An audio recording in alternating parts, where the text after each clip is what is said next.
board. So in the front row, we have Dustin Lester from Dealer Ron. Come on, give Dustin a big hand. You don't even know that he's doing that. We have Brooke Furness. Give her a big hand. Come on. And Ryan Creed from Dealer Inspire. Come on. And Colleen should be arriving sometime soon. But these three individuals and Colleen have gone above and beyond in making sure that the work that we're doing is easily understood, expandable, sustainable. And so today we are celebrating something that just a few months ago at our CXO meeting in the Napa Valley. The CXO summits are for dealer groups of 10 stores or more. Dealer groups would benefit from this specification the most.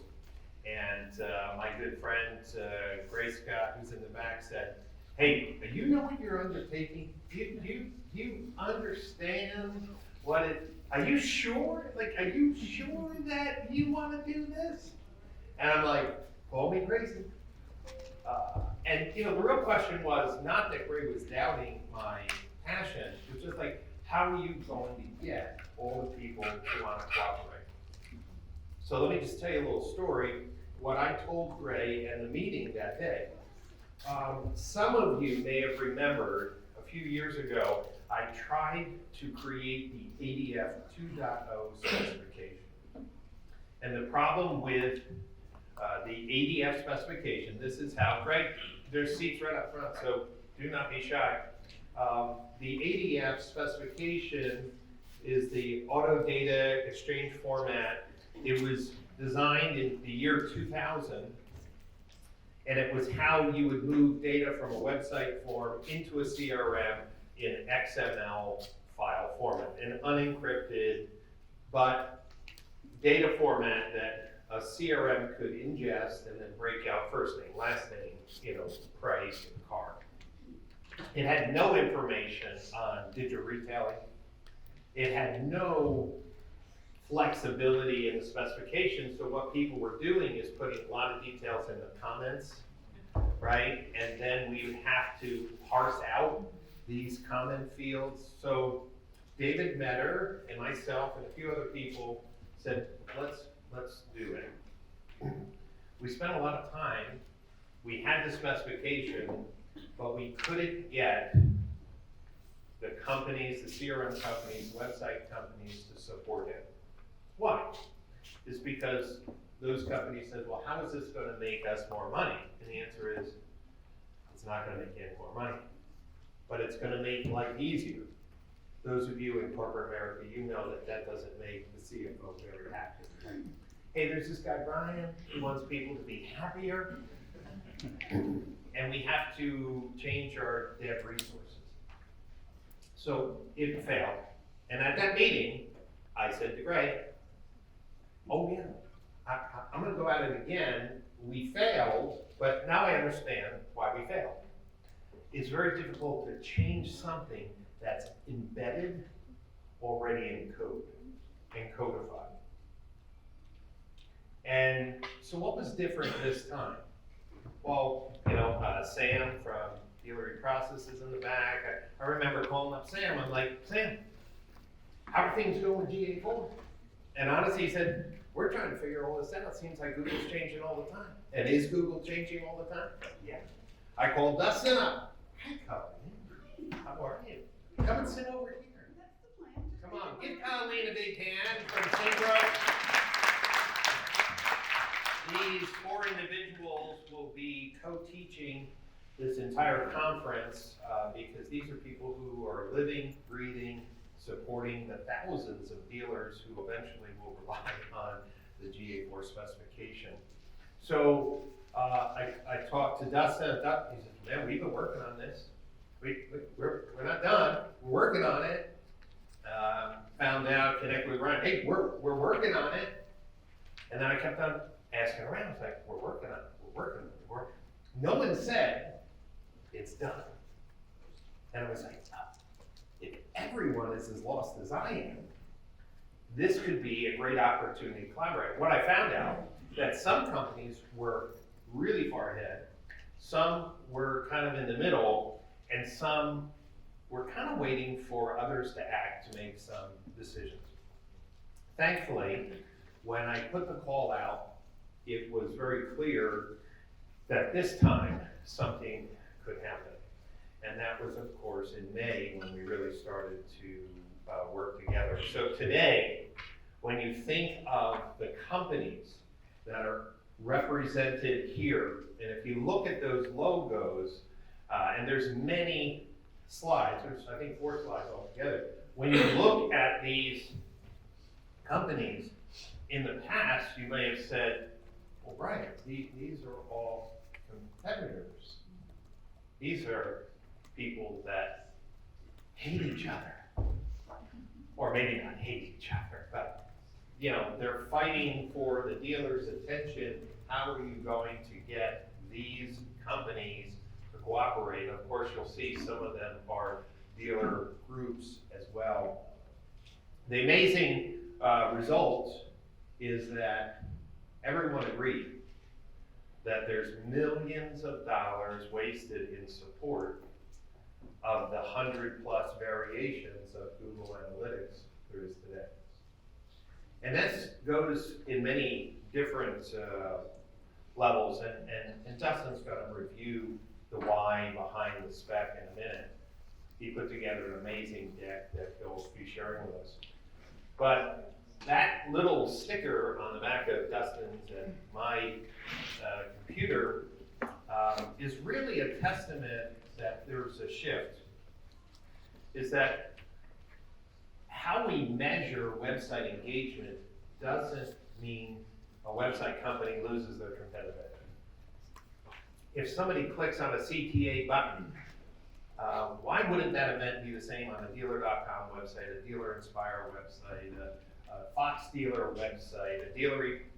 Is there any competitive edge lost? And I think people's sanity came around and said, no, there's no competitive loss. Matter of fact, the truth is that there are dealer groups here that have multiple website platforms, and they've had to create like the Rosetta Stone to figure this out. Isn't it true?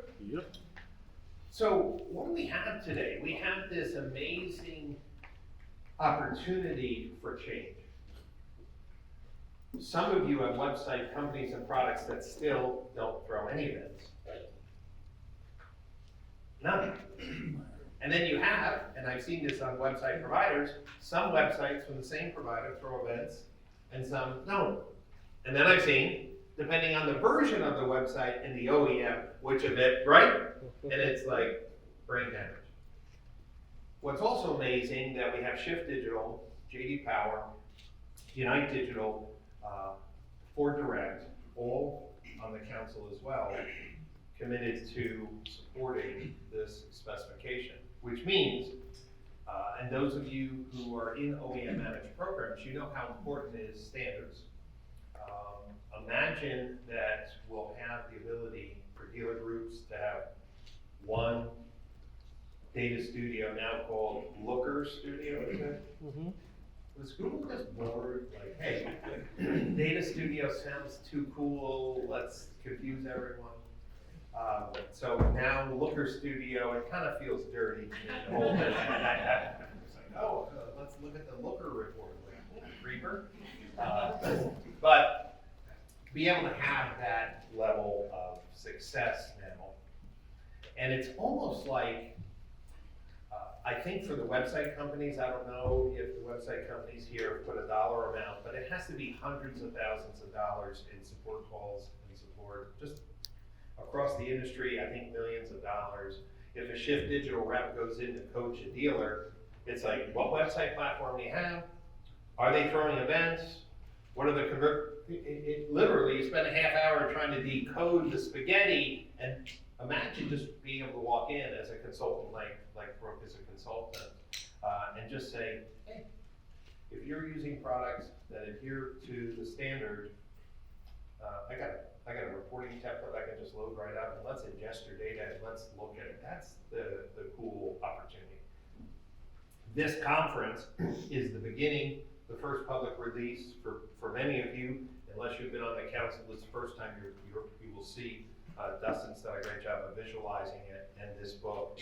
Our goal is for the May conference in Austin to have a lot of success stories. What do I mean by that?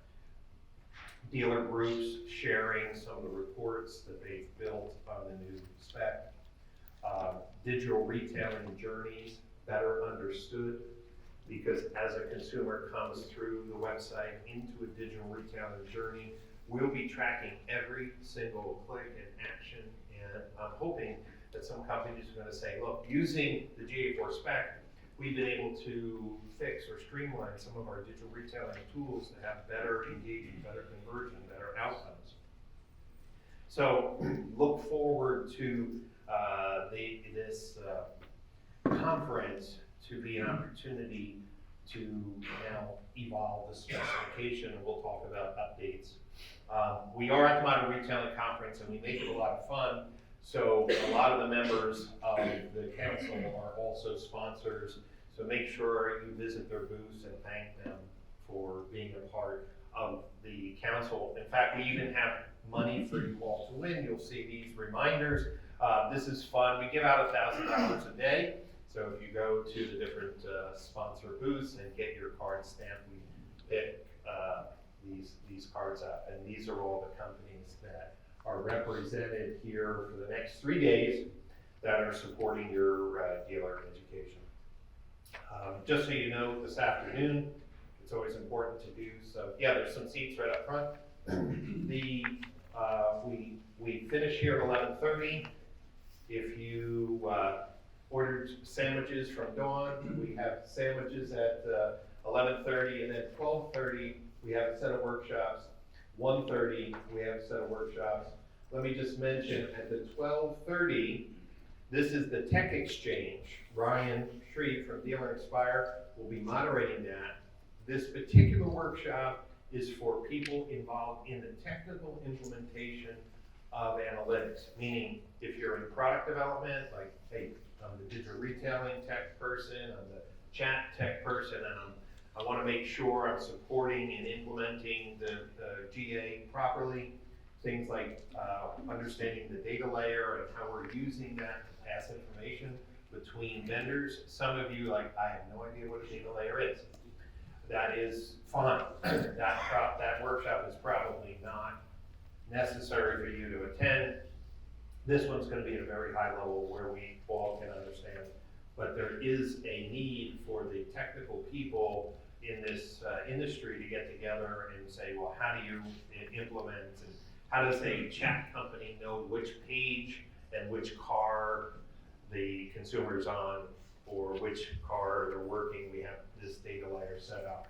The only thing I want to mention is one of the workshop rooms was water impacted from the storm, so it's kind of a little stinky down there, a little damp. So the restaurant up here, I'm not sure which one. What does the modern sales process look like? I think maybe that one, and maybe, well, I don't know. Check the signs. Yeah, the signs. Just make sure that the room that's no longer viable is called. Well, now I don't know which one it is, but angle in that restaurant. That's how clear communication is today. Exchange is the most valuable. Yeah, okay, the exchange is no longer that. And then please be mindful that we start promptly at 3 o'clock. So at 2:30, we'll have a coffee break, refreshment break in the exhibit hall. 3 o'clock, we kick off, and then we have an amazing reception each night right in the exhibit hall, so you get to meet people, get your cards stamped. And we'll repeat that full day on Monday and full day on Tuesday. I just want to encourage you that, you know, the food that we pay for in advance, we pay for that whether you show up for breakfast in the morning or lunch. So we have a full packed house. So we have food for everyone. As long as you show up, then I'll be happy. because I don't like to waste food. So tomorrow morning, we start off with breakfast, and then we have a great fireside interview with the head of analytics from Techion tomorrow morning at 8 a.m. And if you've been following Techion's move into automotive retail, it's quite interesting what their philosophy is. And I'll be interviewing their head of analytics and global partnership. So it's a great start to tomorrow morning. I mentioned these four individuals up front have been over communicating, talking with each other, and I kind of laugh a little bit because the fact that Synchro and Dealer Aspire and Dealer On are having like daily conversations and helping, I was like, this is exactly the vision I had. Meaning there is absolutely no reason why we shouldn't all work together to save money, to make our data more accessible, to have greater insights. And these four individuals have been fantastic at just making sure we have exactly what we need today to move forward and what that framework looks like. So I want to invite up Dustin Lester from Dealer On and let him go through the ASE specification. Would you please give him a warm round of applause?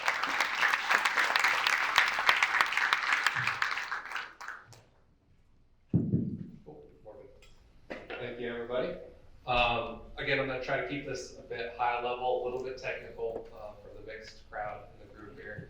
But basically, I'm going to go over the fundamentals that you'll need to know about, Google Analytics 4, about the specification, how to identify and why we identified certain events as key or why we made the decisions we did, and then the data collection process. We have a lot of additional information to play with the new specification, so how to identify that.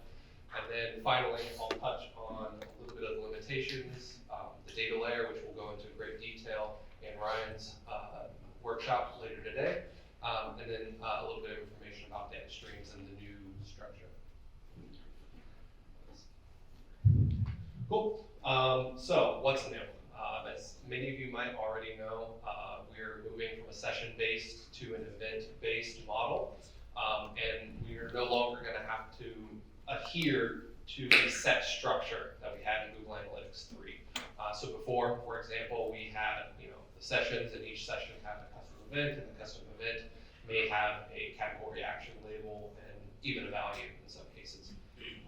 Now we get all that same information, user level, event label, page level, click level, everything down in discrete individual events. That makes things a lot easier from a data perspective to ingest and understand. And we're not limited to that category action label anymore. We have up to, in most cases, 25 different parameters that we can add to it. And then we have up to 25 custom user properties that are at the user level that we can add to that as well. So a huge amount of data that we can put in. So here's an example. Before someone is going through, they may click on, in this case, a personalized my payment button, call to action. Before, you might see the event category contain a product name or a vendor name. It might be a name of an event. It was very inconsistent. And then the event action, which is what Google thinks is the event name, might be something completely different. You can see a URL here for later parsing, or it could be a value of the color of that CTA button. Could be anything. And then the label, at least in our case, we usually shoved as much information as we could into the event label, and then later parsed it out. So in this example, we have the page type that was on, and then the actual CTA text. But you can see, in some cases, I've seen 5 or 6 things strewn together and just smashed in. We call this hacking the event label to get as much data as possible. Now we don't need to do that. So here's an example here. Straight away with the CTA interaction event, which we'll go into in a little bit. With the event owner, we know exactly who generated it. We knew exactly where it happened. It happened, on an item list page type. What triggered it? Was this a click? Was this a hover? Was this, a swipe? on mobile. And then we know what it resulted in. So is the user experience a slide out? Is it a new page? All of that, where, what, when can be answered right away. In addition, we have a bunch of rich data about the actual element itself for, straight out of the box A/B testing. So, what's the element type? What is the text? What's the order? And note here, we're starting with 0. Devs will appreciate that. Order starts with 0, not 1. And then item color. What's the exact text value of it? No more, it was a red icon, it was a blue icon, things like that.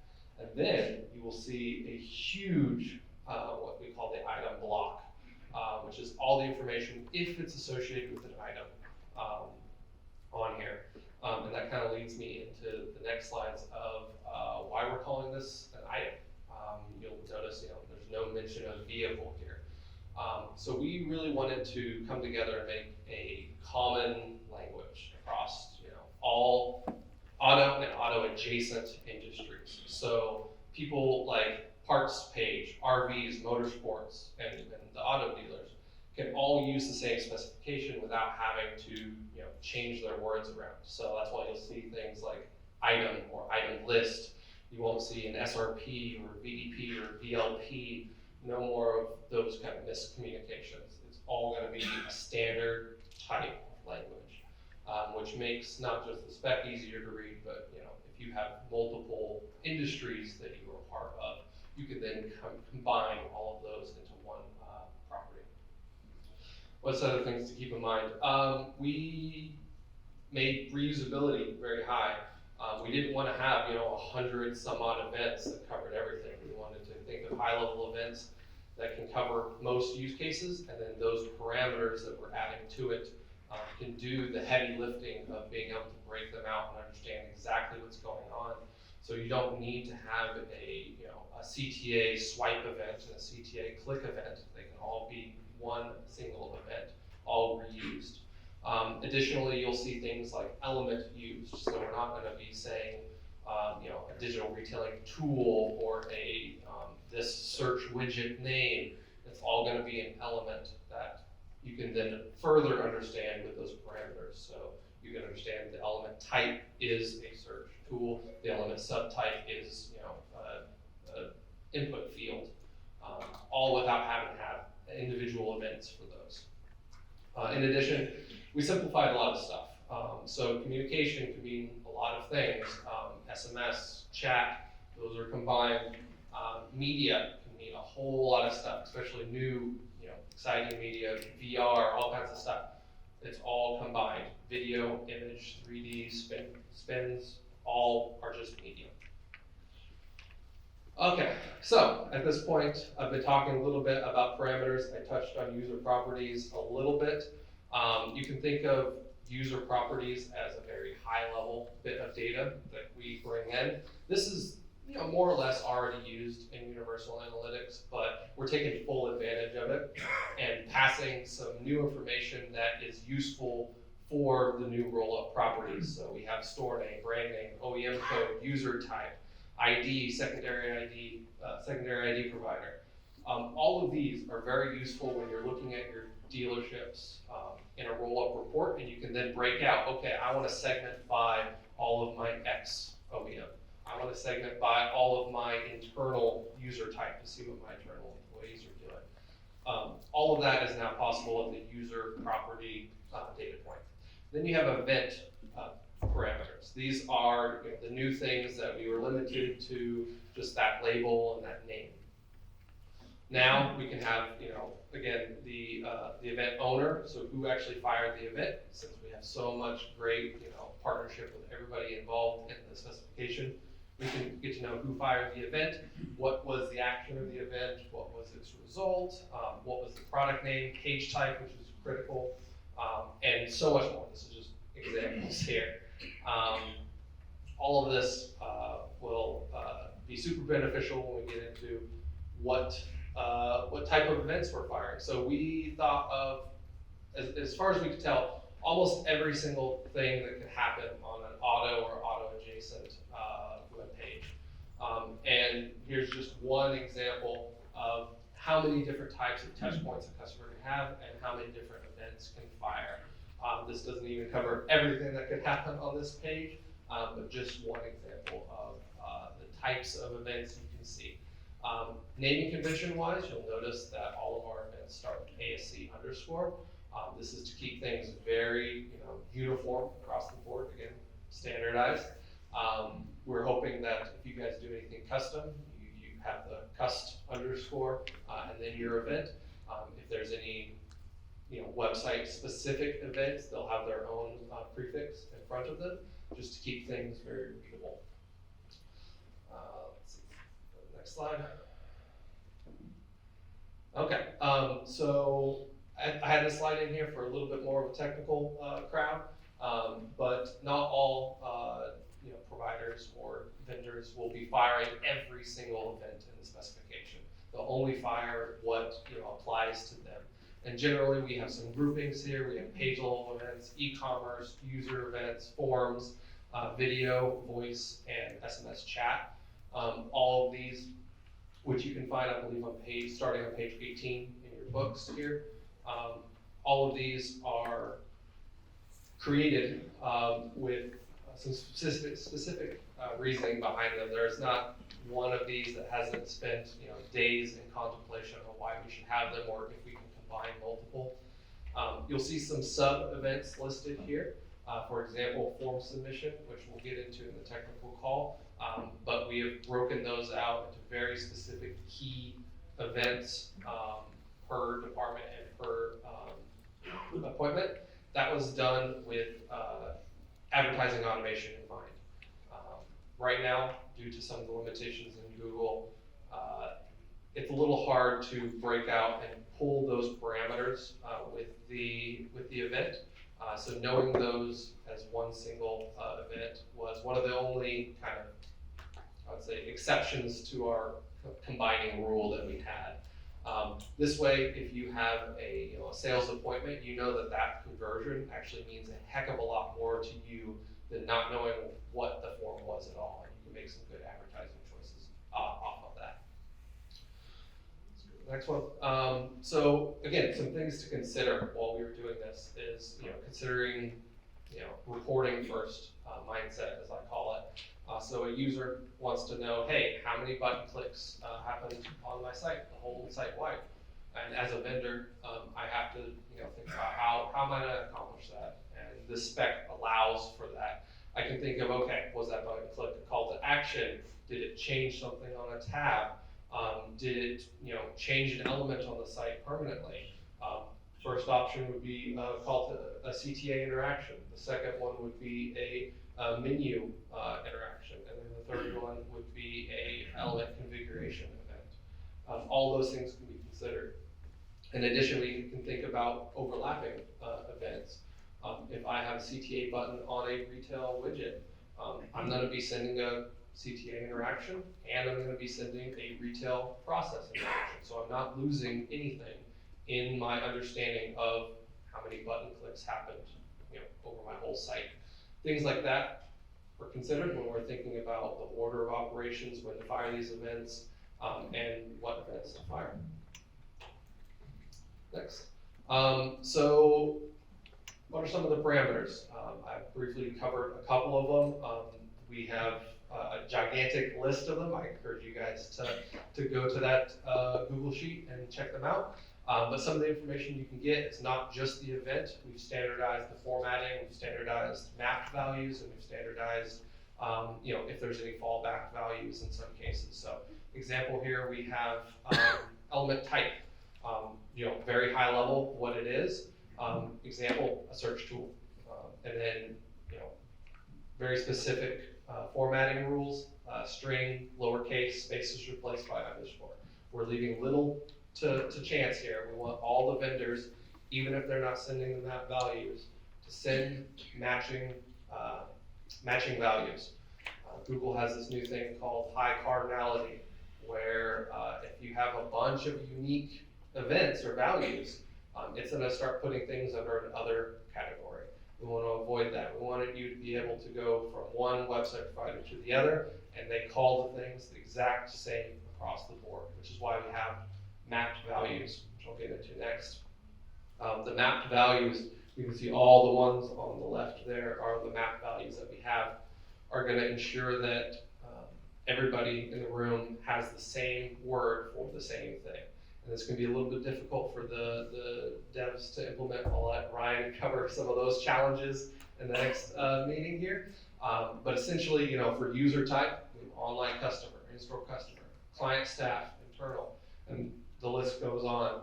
Those values shouldn't be, you know, tomorrow someone's not gonna throw a different user type in there if they're part of the specification. Everybody will be speaking the same language across the board. Again, these have been built to the best of our abilities. All the use cases we can think of, definitely encourage you guys as you're looking through the spec. If you see anything new, you see anything you missed, let us know. We want to, and I'll let Brian go into it, we want to have a good iteration cycle of this and keep things up to date. The map values will be a core piece of that. Okay, some limitations. We have different limitations for Google 360 and Google non-paying customers, but we kept the spec in line with the Google non-paying customers. So everything will fall under these limitations.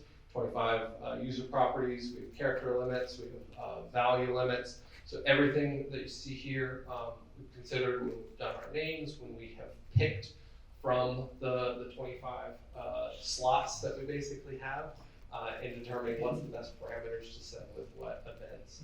Won't go too much into detail there.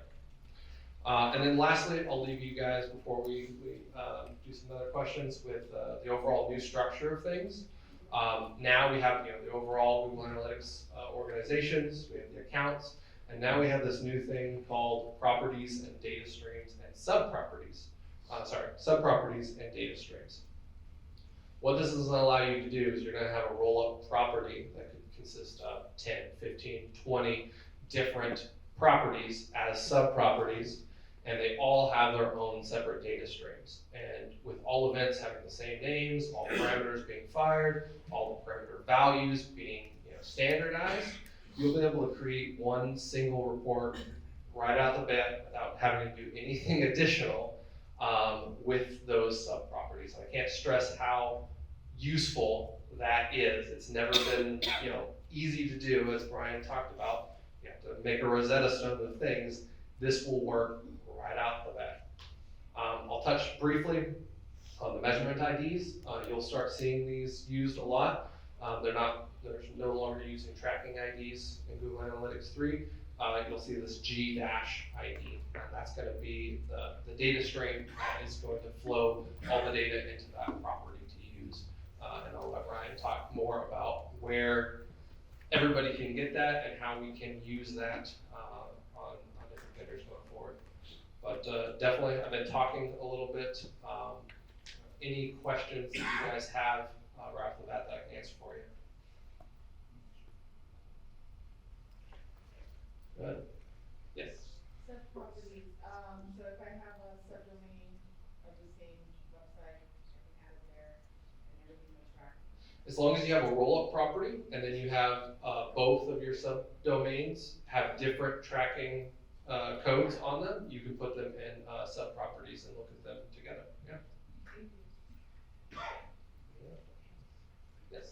Not so much a question, but to the four of you and more, on behalf of somebody who is in marketing and trains people to be lead detectives, so to speak, thank you guys for your work. Well, a lot of hard hours went into making sure we covered everything in this one. Awesome. Well, I'll hand it over back to Brian. Talk a little bit more about some of our folks involved.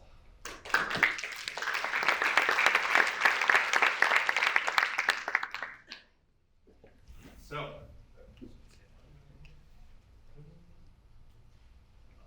there we go. So let's take, everyone should have their book. Let's just go through a few things from a resource standpoint. On page 3, you'll see that there's a sticker here. Anybody notice? Like, oh, you guys forgot something? Okay. Very candidly, it's the 4 people that are here, the members who've been on these weekly calls, we all have regular jobs and deadlines, and so, and conferences to plan for. So I wanted to print this knowing that the minute I printed it, it would be outdated. But I want it to be like one of these historical things. For the gentleman in the back who is working with dealers, helping them understand their data, Brooke, myself, I built my business trying to help dealers understand marketing. It's just been a pain in the ass, right? And it's just been horrible. Lisa, I see Lisa,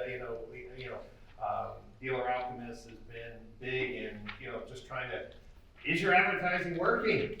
There's been a few boys, George Nenny, the first to really put out an updated book on GA4. I've waited to write, I have written books on analytics, but what you're gonna find out is that Google's changing their platform on a regular basis, and they don't even really know where everything is gonna settle. Colleen's been talking with Google folks, Dan Moore from VistaDash, trying to understand, where are you going to actually land? Because there's no enterprise tools for GA4 today. So we needed to create some system to future-proof our communications. So these QR codes, I decided to share our council working doc. Okay, so outside of the council, no one saw these docs, but one of them is maintained by Dustin. One of these is maintained by Ryan, and I'm maintaining another one. Soon, we'll be pushing out to the ASC website a lot of resources. Colleen's been working on some Looker Studio reports and dashboards. We are going to have links for each member of the council, because they're going to have, like Dealeron has some specific events in addition to the ASC spec. I'm sure Dealer Inspire will, and Cox will, and DEP. So the ASC website will be the place where you can get the latest spec. You can see what we're working on. You can add comments and feedback, and also then link right into your CarNow support doc or your GovAGoo support doc for GA4. So everyone in the industry just knows, if you have a GA4 issue, just go to the Automotive Standards Council. All the members will have links to their individual websites.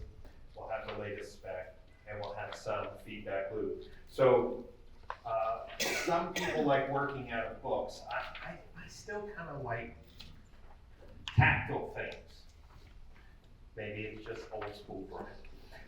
Other people like to work in visual tools or online tools. So if you bookmark these three pages in your browser, you will have all the information that's in this book. Now, let me just mention a few things. On page 6,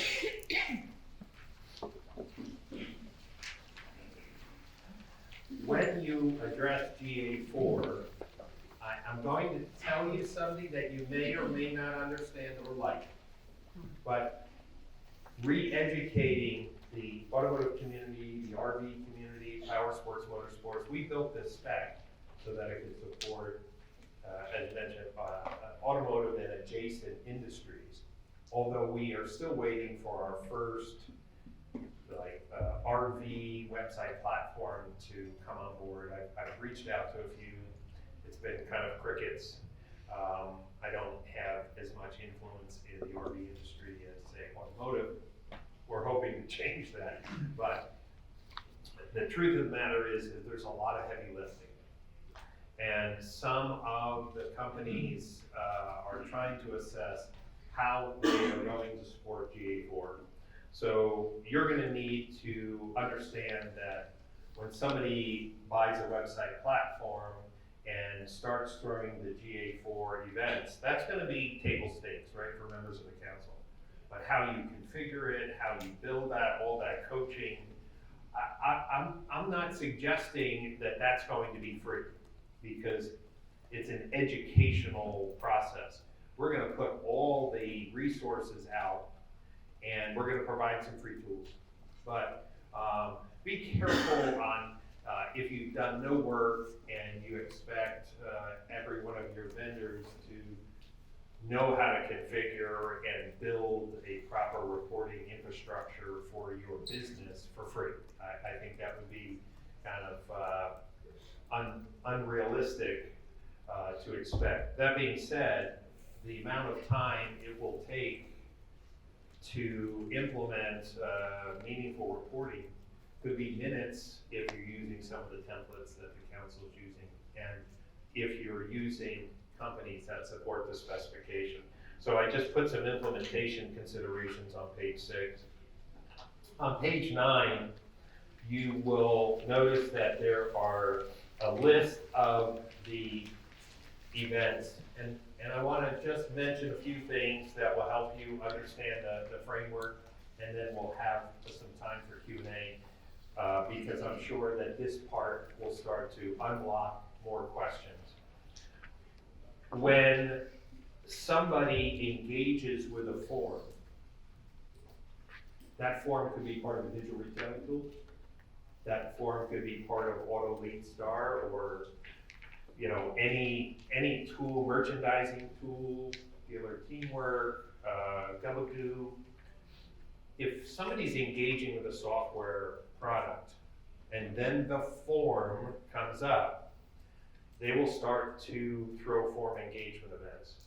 We'll see the flow. Hey, they started the digital retailing process, and this form came up. As the form is being filled out or not filled out properly, the form engagement events fire. And then, when a form is sent to the CRM, we will always see the form submission event. But that would be kind of crappy if that's all we did.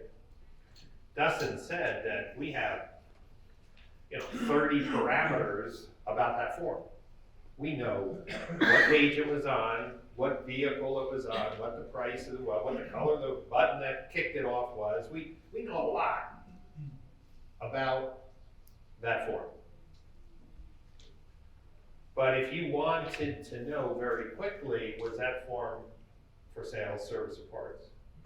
You understand you'd have to parse or look at all those parameters, right? So it just said form submission, and we'll say department, service. What was the outcome? An appointment. Have all these things. It's really rich. But today, is it easy for you to tell Google Ads, for example, that that was a sales conversion? You with me? Form submission with all sorts of data. That data tells you whether it's sales, service, or parts, or whatever. Because there's no global tools where you can press a button and build derivative events off of form submission, we decided to break our rule of simplicity by pushing out and requiring, was that form for parts, service, or sales, and did you have a sales appointment or service appointment?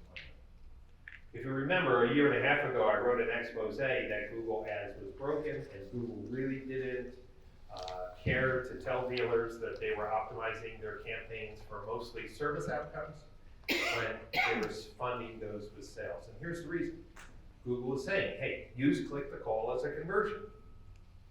Well, no one was saying, what was it going for? Well, you buy your dealership name, guess what? 80% of those calls will be for service or status. Hold on, Brian, for 15 years we were using click to call to optimize our sales campaigns. It was all full of shit. Is that why we weren't getting? Yeah, it's a feedback loop. So take a look at the voice. If you're using a telephony platform that supports our standard, forget click to call. We have the event, but click to call is a false friend. 30% of mobile click to calls never come in. Okay, so hold on. Voice engagement, they started the conversation, hit the IVR. We have a sub-event, even though we hated doing it, but we did. Because there was enough people who said that if a poll was over 30 seconds, we'd rather use that than it was connected. Because connected could be connected in the IVR, and then someone hit the voicemail and hung up, but take a look at what we had. If that call was a completed call, there will be the voice submission. And then our partners that are supporting this spec are going to do voice analysis of the call. They're gonna throw a second event if they can determine whether it was for sales, service, or parts. And then they're going to see if an appointment was set. Now think about your advertising automation. If you have a service campaign and the goal of that campaign is to get more people to service their car, do you want to use click to call? Hell no. Do you want to use call connection? Hell no. Do you want to use voice submission? Nope. I want to know at least that call was for the service department. Wouldn't it? And an ideal set, Google, please give me more of those keywords or those targeting or that area or that strategy that got me more service appointment calls. You with me? You see how exciting this could be. We've been using broad signals to optimize our ad campaigns. Now, ideally, in the specification, we would only have to say voice submission. And if it was easy for Google Ads to look at the parameters, but that would be kind of technical. So you'll notice that we have events that are red, they're going to be firing. But the ones that are green, we're going to mark as conversion events. And then those conversion events can be used to optimize your ad campaigns. So your voice submission would be meaningful phone calls. And that event could be 500. Underneath that would be how many sales, service, and parts, lower numbers. Of those sales and service, how many were appointments? You understand using Google Analytics 4 in this specification, you have your call outcome reporting without any fancy reports. Hey, we have a general branding campaign. We buy Toyota dealer in our market. Great. You know what you have now? How many phone call clicks to call you got? And you're like, man, that's good. The phone's ringing. Yeah, what is it ringing for? The specification solves that problem. With the goal that you're using a company like Marchex or Call Review or Call Source, where that is going to support the specification. With it? So that's page 9. I also wanted to move you to page 15, and we'll talk about this at the tech meetup that Ryan's going to read. How does more than one product talk to each other? Here's any chat companies here in the room? Anybody chat companies? One? Anybody? Great. So chat sit on top of the website. Underneath this is the consumers moving from page to page to page to page to page. Every time a page loads, the website companies update the data layer, what page it is, if there's a vehicle on that page, all the data that's in yellow, which is so cool because what does that mean? It means that a chat company, that somebody starts the chat, when they send the event, they'll be able to say, oh, this chat started on this 2022 Ford Explorer that was priced this with this cup. You with me? So it's going to be floating in the data layer. If you're Auto Lead Star, you're popping up a coupon, and this coupon is a particular offer, they'll be able to dip into the data layer, which is supported by the website platform, and just say, okay, this coupon, this interaction, this response was done on this page. Why is that important? You'll be able to see which offers are engaged the most on which pages. If you see offers on pages and no one's ever engaging it, it's like, that's probably clutter, right? It's probably like whack-a-mole, you know, have you been to some of the other websites lately? It's like the whack-a-mole game, you know, chat pops up, you click down, you go to another page, chat comes up, and it's like, who designed chat like that? Well, the data that we have from the specification will solve some of those problems. Go to page 19. So every event is detailed here. It's also on the QR code in a Google Sheet, okay, with text. So you'll notice that when a chat or SMS platform starts engaging with a consumer, they'll be throwing these engagement events. And then when, page 21, when a lead is sent into the dealer CRM, this is a Gabagoo chat example, they will send who the event owner is, what the com type was, what department it was, what was the status, I'm pushing in a CRM update, and if it was associated with a vehicle, all of that rich data. The cool thing about that is that GA4 right now out of the box sucks for the automotive industry. Just does. It's practically useless. But now I can go right into GA4 and look at all my chat conversions from Gabagoo and instantly match it up to my CRM and say, am I getting all my data?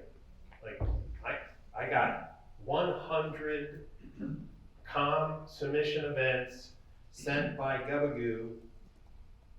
I should see 100 leads in my CRM from Gabagoo. You with me? It's pretty cool. So the events, as Dustin was saying, we have a whole set of parameters that will allow you to decode. How about this? Hey Brian, some of our stores have Carnell.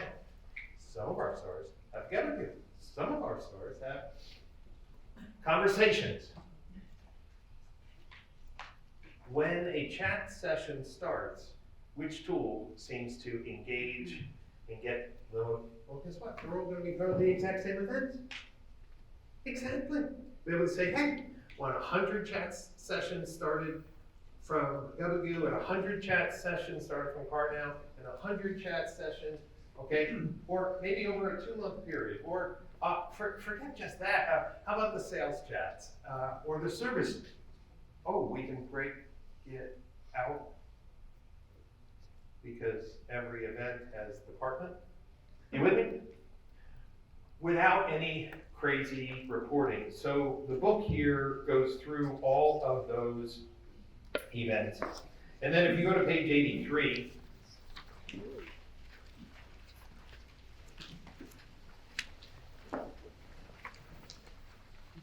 I think this is pretty accurate. 83 and 84. These are all the parameters that are available for the events. And if you take a quick scan, you will see item ID would be like your VIN number, item inventory on page 84, item make, year, model, you know those, item payment, item price, item variant is the trim level, item year. We're using item, as Dustin mentioned, so we could talk about boats, we could talk about motorcycles, and by the way, item is what Google uses in their e-commerce system. Every event will have an event owner. Isn't that gonna be beautiful? You ever look at the existing Google and it's like a mishmash, and you're trying to say, who's throwing these events? Or some of you, I've told you as I looked in your analytics, like, you know, you canceled Edmund's car code, what, a year ago, and their code is still throwing events. You got their code in there. And of course, it's not a big deal. It's just, again, more mess and more code on your website. So there won't be an event that starts with ASC that will not have an event owner. Does this specification limit innovation? Absolutely not. As Dustin said, and all the council members had said, like, Brian, we do something kind of different, which I kind of chuckle. Because how many times has someone come to you and say, I got a product that no one else is doing? And then I'm like, yeah, I talked to 3 of your competitors, this week. But there are cases where our specification doesn't meet all the needs. And so, Dustin, have you decided on your custom events, are they gonna start with something like DO underscore? They're very, Only 2 events. Look at that, we're so good. But it makes them feel good. We have 2. hopefully we'll get that to 0. That's right. Eventually. And I just kid. So I just want to encourage members of the vendor community. If you are a software developer, please start all your custom events with something that, definitely should not be ASC and make up your own names. No, that's not what we're talking about. But if you have something, you should identify that. But consider, this is the key, consider following the parameters, names, and specifications that we have outlined. I don't want people to say, I'm not supporting spec because it doesn't, no. You can throw your own events, but those parameters, like for year, make, model, we might as well all use the same parameter names. You with me, what I'm saying? Somebody comes up with something, you're the first to market, 1 year later, more than one person has it, okay, we add it to the specification. But in that meantime, there's no reason why your data should be recreating or changing some basic fundamentals on the ground. I'm gonna pause for a moment there. I'm sure there's some general questions that are percolating in your head, especially people who've been trying to understand if their marketing is working, is their website engagement high or low, how to score traffic from different sources. Any questions that you have? Go ahead, in the back. So I noticed page location, like if I was looking to try to see, a certain page gets how much interaction when it's clicked on from the mega menu versus an actual, CTA, so to speak, on a homepage. Yes, Will I be able to track that? absolutely. Because the whole menu interaction, we have a whole, go ahead, Dustin. Something I actually didn't cover is Google has all their automatic, auto-generated parameters and variables that will also come with that rich data. So I didn't want to overwhelm you guys. So we have our 50 or so parameters. Google has theirs. Theirs includes page location, page URL, session data, the media, the source, all of that still coming through. Page 86. That's just a little bit of it. There's still more. So those will all come. Don't worry about that. We just didn't cover that as inside the specification as being needed, other than we need to continue to pass through those. And a shameless plug for the reporting one on Thursday or Tuesday, I don't know what day. Tuesday it is. Tuesday, we will actually talk about how to use the existing explorations and the mapping with these events so that anybody could start to figure that out and answer that question. Yeah, so I'm really excited. Colleen is also known as the Google Whisperer, also known as the person who sleeps in late and misses meetings. So I'm just saying, it's equally. Some days you know where you put your car keys when you got in at 11 o'clock, and That's right. some days you don't know where you put your car keys when you get in at 11 o'clock. That's true. You're a trooper. Colleen and Brooke will be doing the reporting workshop. So what you'll see this weekend is the folks at Synchro and Dealeron and Dealer Inspire and Dealery Process have already started throwing events in a limited environment. So when Colleen and Brooke show you a reporting template, that reporting template could work on any website platform that's throwing the events, right? It's very cool. And so we'll actually demonstrate that. That if you have multiple website platforms, And I would say all the major website platforms have committed to the specification that this is a breakthrough in reporting. So what we hope to do is say, here's some reporting templates, and then you can build on that for your individual dealership. Paul Snell here's from the Alpha Group, the Crown Automotive team is here. They're saying, hey, let me work on this base framework and then let me customize. So we'll make sure that you see GA4 accounts with these events firing and how to query and how to build dynamic instant reports and how to use a reporting template. And then, in a few moments, I'll talk about what the future looks like. Other questions? I'm sure there has to be questions. Okay, I will tell you what you're thinking, but you're not asking. Okay. It will take a little time for your team to understand what we have discussed over 5 months. Because there are times where you can get confused or screwed. Yeah, but let me just give you a little framework to understand. On most of your websites, you have multiple tools. You have a core website platform. Maybe you have a digital retailing pop up or pop over, or in the case of some of you, Roadster as a subdomain. Okay? And in addition to that, you may have an auto lead store pop up, or you may have no digital retailing, but you just have a chat platform. Okay? So when somebody comes initially to the website, the data layer will be loaded by the website platform provider. And as you move from a home page to maybe a list of vehicles and start using the sorting tools, every time one of those sort filters change, events are firing. So you'll be able to see somebody came in from Google and they did a price range, and they clicked the refresh button if it's not dynamic, and there's were the cars, and then they scrolled down the page and they clicked view more details, and it went to the VDP, which we will call an item page. And so now they're on this page, and on this page is Gabagoo VR.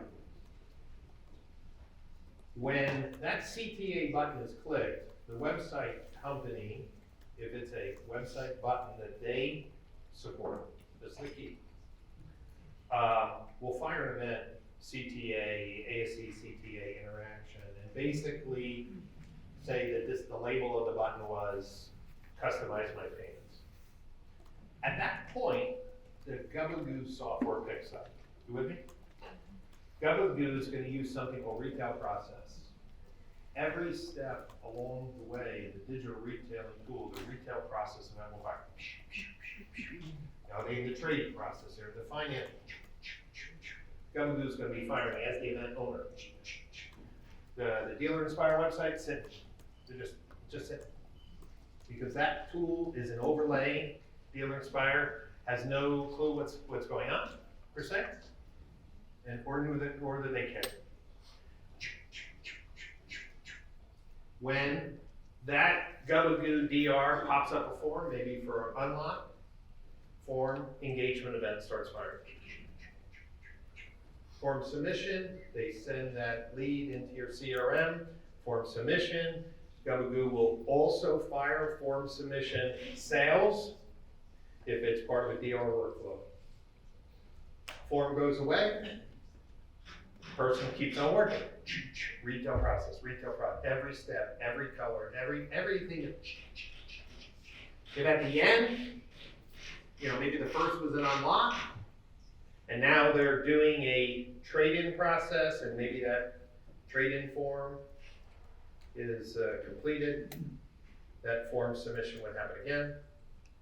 Form trade-in, now they're going through completing their deal. Okay? So once you understand that we have a basic workflow, when they're done, with that, and now they're back on the VDP and they start clicking on the menus. Dealer Inspire starts throwing their menu navigation events. Click the call. Maybe they're gonna call the dealership now. Click the call amplifier. And then if you're using a competent voice platform, they're listening to that and say, did the call connect? How long was that call? Let me analyze the transcript. Oh, even though they clicked on the sales number, that was a service call. Does that happen? All the time, okay? The voice platform sends back, yeah, a voice connection, it was over 30 seconds, it was for sales, and, you know, if an appointment was sent. This is pretty cool. Once you see, now, when you have a platform like Dealer Inspire, they have the website, Dealer Inspire, but they also have Online Shopper and Conversations. And Brian, we've decided, right, each of those products would be the event owner listed. Okay, so somebody might say, well, Brian, if I'm a complete Dealer Inspire customer, and Dustin, what's your digital retailing platform called? Apex. So if you're a dealer on customer with Apex, if you're a Dealer Inspire shopper, a website provider with Online Shopper and Conversations, when those different things happen, the event owner will be sometimes Dealer Inspire, sometimes Online Shopper, sometimes Conversation, sometimes Dealer On, sometimes Apex. You with me? Very easy then to understand where the website brought the consumer and then where the workflow happened. If you're a Roadster takeover, Joe Lampier's here, so they have a website platform, but when you click new or used in the main, they completely bypass the core websites, SRP and BDPs, and jump right over to Roadster, okay, which is a subdomain. And of course, the Roadster subdomain and your website platform can be all rolled up into one super view. Even though it's not called a view, I'm just using a relative word. There's no more views. But what would that look like? Somebody comes to your homepage, and maybe they're scrolling down, maybe they're looking at something, but when they clicked on that menu navigation, new, Dealer On would throw the event. That's it.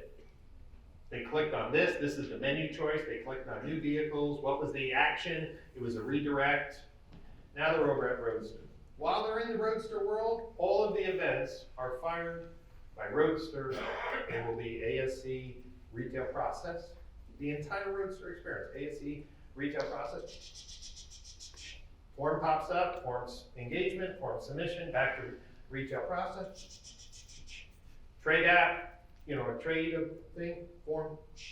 Whatever goes into the CRM, voice will handle. If somebody picks up the phone, they'll use the voice events. If someone starts texting or chatting, they'll be using the texting, chatting events. So it should, once you understand it, then you should understand now for the first time, it doesn't matter which chat platform you use or which digital retailing platform you use, one report will be looking at the exact same customer flow, and you could see which workflows are working best, or how do I compare performance of a lock up front versus or an unlock up front versus an unlock later. We never had easy tools to say, you know, should I pop up a DR unlock right at the beginning or anything? There were some questions over on the side. Go ahead. Yeah, at the risk of embarrassing myself with a preliminary question, I'm looking inside my G4 and I have 20 events that I hand built myself, right? Right. Looking at these automotive standards, there's 35, 36 of them. Will the responsibility of putting those events inside of that GA4 account fall on the dealer or the vendor, as in building them, naming them correctly? Because all 20 of my events that I built are not named obviously correctly, because I didn't know what the proper naming convention was. And then the second part of that question is going to be inside of explorations, which I think you touched on. Is there a conversation with vendors to build their own automotive standard exploration report that they will share with their clients, or that fall on the dealer again to build build that exploration to meet. Okay, I'll take the first half, and then I'll let Colleen and Dustin and Ryan answer the second half. First half, how do these events get into my GA4 account? Okay, so it's very, very simple. We had to decide who's the gatekeeper, and it's not your website provider who's the gatekeeper for all the products you bolt on. Every product on your website is responsible for sending their own events. So, when, which website platform do you have? Dealer.com. Dealer.com. So when Dealer.com says we're ready to turn on the ASC, you will see all of the events flowing automatically. But there's still work that you have to do. You have to mark them as a conversion event, right? The events will be there. And you have to make sure that either Dealer.com mark them as a conversion event or you mark them as a conversion event. Because there's gonna be events, and then some events are gonna be conversion events. But the events will flow. If you bolt on CarNow, that's your digital retailing, it's CarNow's responsibility to be throwing the retail process event. With me? And if you bolt on Auto Lead Star, it's Auto Lead Star's responsibility, okay? The key here is making sure that your configuration on events that are conversion events, and also marking which parameters, right, are going to be used in your reporting views. What's the exact word, what's the right phrase to say? We have, what's that? Custom dimensions. So of all the parameters, and you'll see in the table, we recommend some of them as custom parameters and some of them not. Once that's set, you can start, exploring and using, but let me just explain. We have lots of parameters, but there's a limit to how many custom parameters you have. What's that number? Is it 50? 50 custom dimensions, 50. So, for example, is the color of the button need to be a custom dimension? You have to say to yourself, well, am I ever going to do a report on conversion report? Like a regular report by button color inside of analytics, you would say, no, I don't think so. Okay, I'm not going to use that parameter ever in a reporting column or a sort field, okay? So the vendors will throw the events. You have to make sure that the events that are supposed to be conversion events are marked as conversion events, and that the parameters that we are recommending should be part of your custom dimension are there. Then, the next question you're asking is, will each website company provide some visualization tools to look at data using this specification? Was that the second part of the question? Yeah, because I built some explorations in there. It's not easy for me to do, but I've done so. But they're not going to capture the same type of Data. that you're recommending we capture. So will the vendors that partake in this ASC standard also have their own explorations that they'll be able to share in my GA4 accounts, which I can then.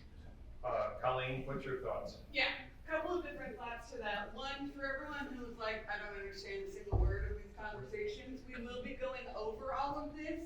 We have a demo account that doesn't have it has the ASC events, but has no conversions, no custom dimensions. So we're gonna do a how-to about how to set all of those up for anyone who's like, I don't understand. For the second question, there will, from the ASC side, be a series of data studio reports at the start to be able, or look, you gotta do it 8 or 6 months before I use it, so I'm still calling it data studio.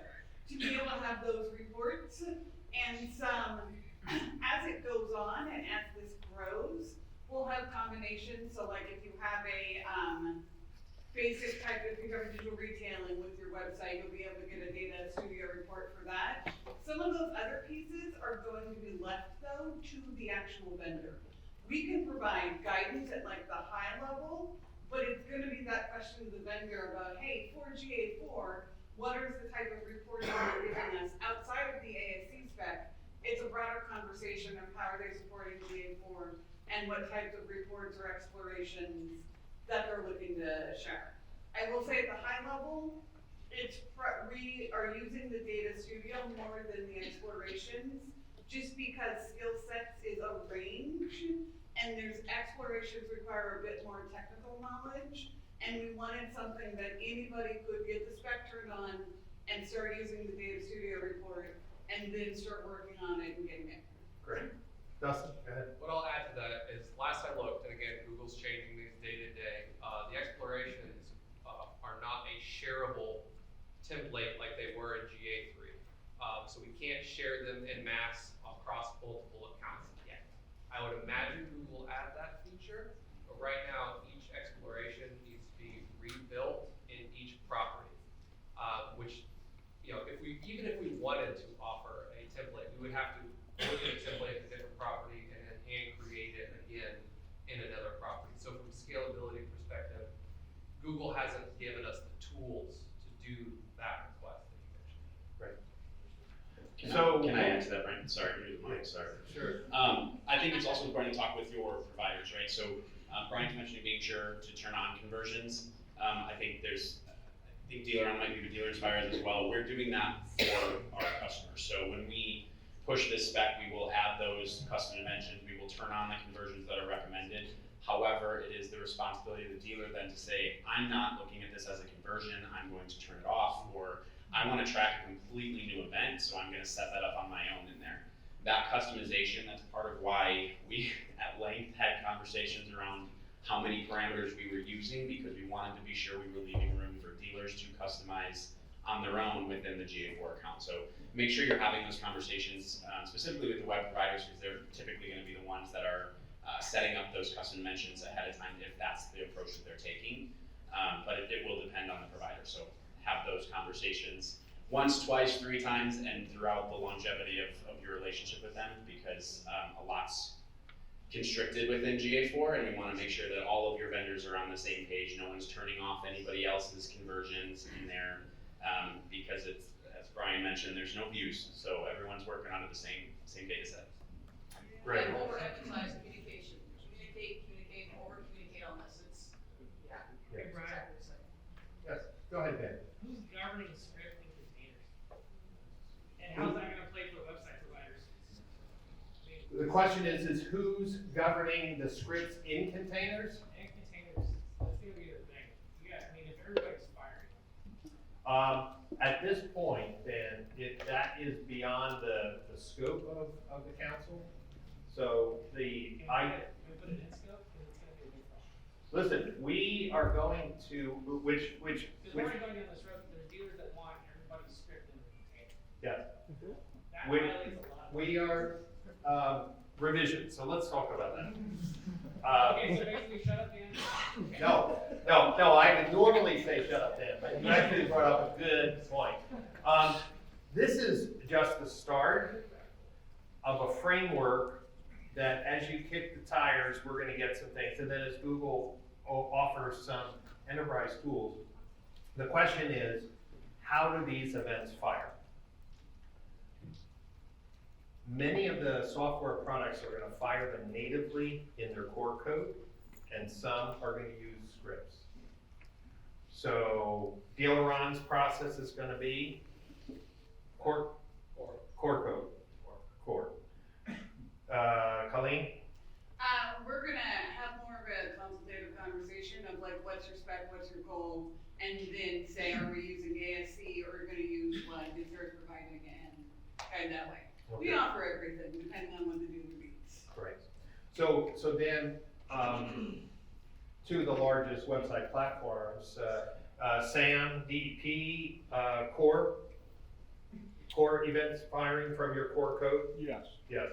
So we're going to have hard-coded into their code. Some other people may be using scripts and containers, just that. And are website providers all gonna band together and start charging this extortion fee that's starting service? Well, the word extortion implies some prejudice. I'm sorry, a partnership fee. Okay, that also is outside the scope of the council. Now, It all comes in scope really quick, because this game puts the load somewhere in between. We've played this game quietly for how many years now? No. Let me just say that this is the start of a process. So the major website companies are going to be making this part of their native code that will fire into GA4. Whether there are other requirements from partners that are bolting onto these dealership websites as a support fee or anything, is really outside the scope of what this particular council is trying to do. But obviously, as we work to expand and support the spec, we're all on the same goals. So we can kind of hammer out some things that may be feeling or potentially onerous for people. The revisions, we're going to try to update on a quarterly basis so that as we get feedback from the website, we'll do that. Timelines. You'll need to talk with each of your software providers on what their timeline rollout is. We've all tried to say, let's get this rolled out before the end of the year. That was our original hope, that 2023 would be a clean year of all this data.